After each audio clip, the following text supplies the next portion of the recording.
Okay, this is oral explanation number 2, and for the last few weeks we've been talking about how students learn, and basically hitting on the fact that it's not enough to know your subject matter, but you also have to have some knowledge of how humans learn and how the human brain processes information. So what we've been, sorry about that, there's a bug in here apparently. What we've been talking about basically breaks down into 2 different things. First is the big picture equations, or what I've been calling the big picture equations, and that's these guys. And then second is the dual store model of human memory. So first of all, the big picture equations. I really like that this sort of highlights the idea that we're not just trying to teach students to remember things, but that we want them to eventually become mindful individuals. That it's not just enough to know your subject matter or know information, but you have to know it in context, and that will affect what kind of person you are, even. So just starting from the beginning, sensation plus recognition equals perception, and that is basically the baseline level of learning. We sense something and we have some prior knowledge to connect it to or recognize it, and then from that interaction we develop a perception or an understanding. And if students don't have the prior knowledge, then when they have that sensation, they're not going to have any understanding because they have no way to recognize it. So as teachers, we have to make sure that students get that experience so that the sensation becomes meaningful. So on to the second one, perception plus organization equals meaningfulness. So after we have this perception, or after we have this understanding, we don't really know why it's important or why it's useful until we start to organize it. So by connecting it to what we already know, or giving it some sort of structure, in that way it becomes meaningful, it becomes useful. Moving on, meaningfulness plus processing equals active learning. So after we have this meaningful understanding, we need to process this information to really become active learners. And when we were talking about this, you said something that really stuck with me. What we process, we learn. And it sounds really straightforward, but I think as a teacher, I just need to constantly ask myself if I'm asking my students to process the information I'm giving them, or if I'm just handing it to them. Are they having to connect it to something they already know? Are they having to elaborate on it? Are they having to construct meaning from it for themselves? Okay, so moving on, the next equation, active learning plus strategy use equals self-regulated learner.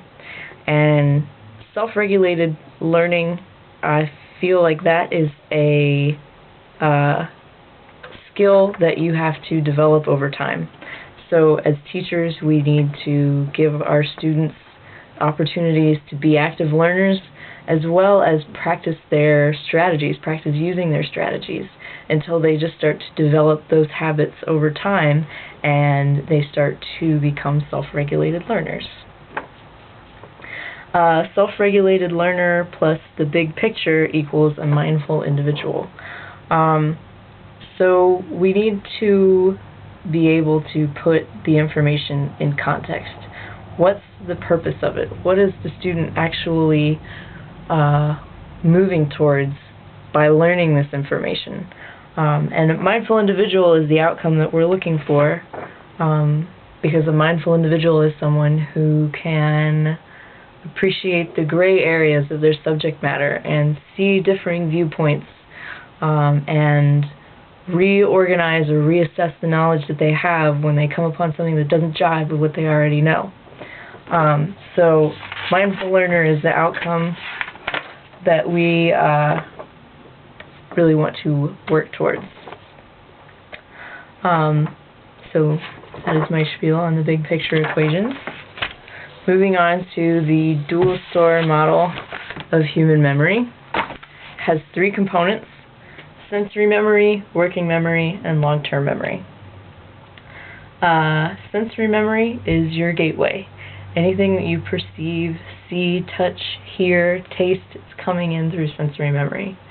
The duration is short, it's about 2 seconds long, and the capacity is infinite.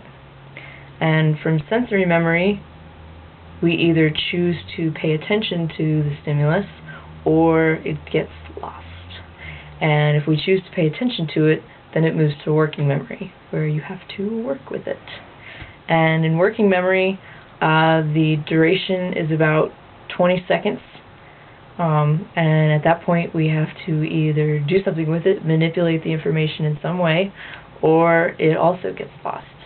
And the capacity is also limited. We can handle about 7 plus or minus 2 different things in working memory. And then from working memory,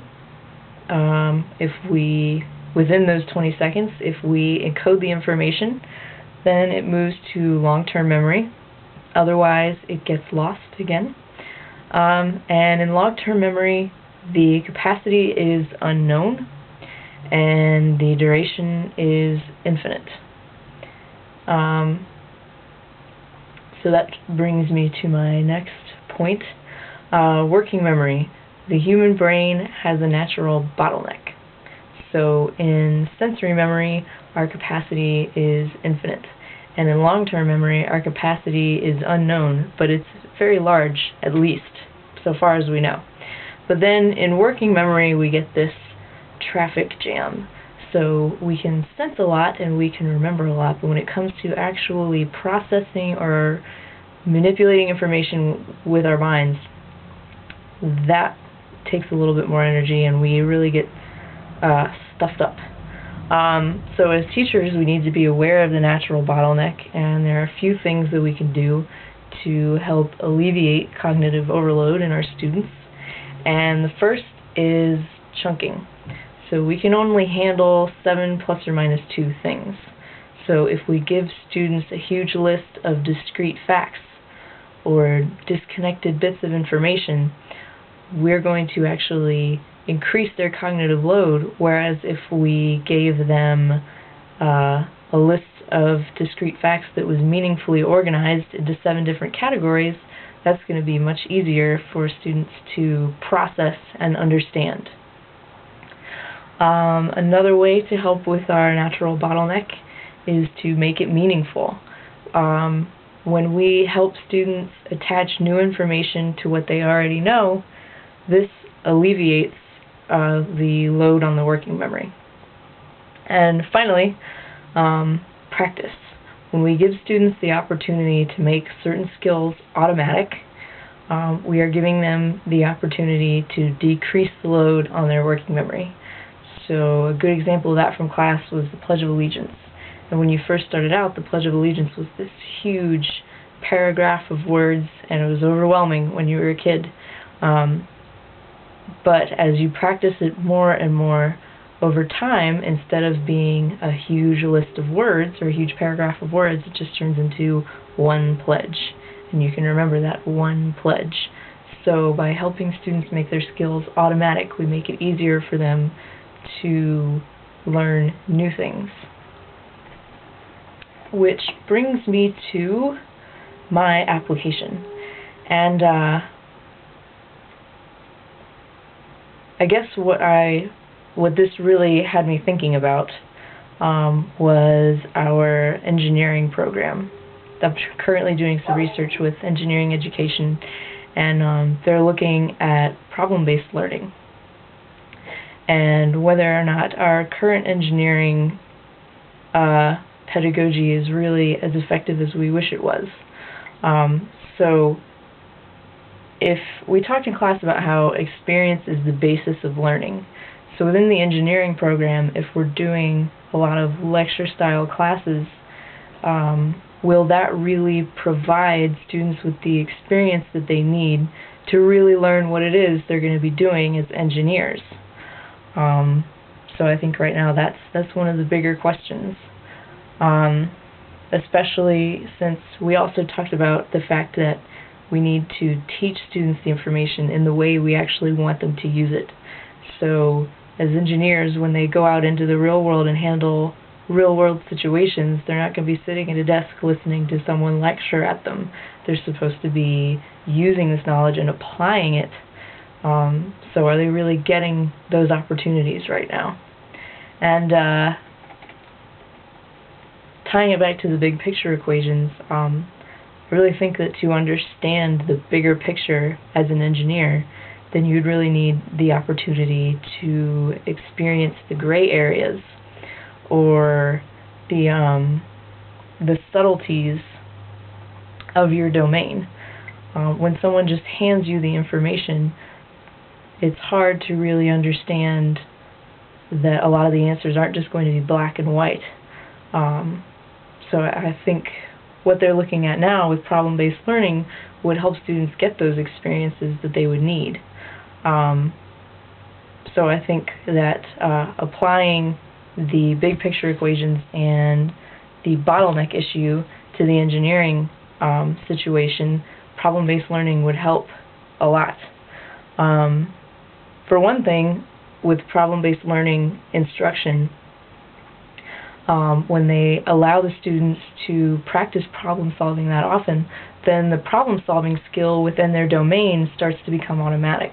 First it's painful, they hate it, they don't like it, but over time they start to develop skills so that when they see a new problem, they automatically have a set system in their mind for how to approach that problem, how to find the best solution. Also, doing problem-based learning within engineering, I think, gives them real-world problems to work on and allows them to see the purpose or the whole point of what they're actually learning, helping them keep in mind what it actually is that they're going to be trying to do with their engineering degree.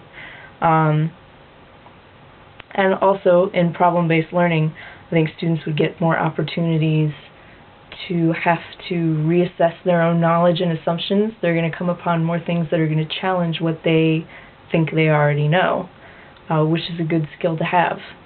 And so, yeah, PBL, I think, is a good way to reduce students' cognitive load when they actually enter the workplace, because their engineering problem-solving skills will have become more well-developed. Also, it will help them become mindful engineers. So, yeah, that's my spiel on the PBL and engineering. And that is it. The end.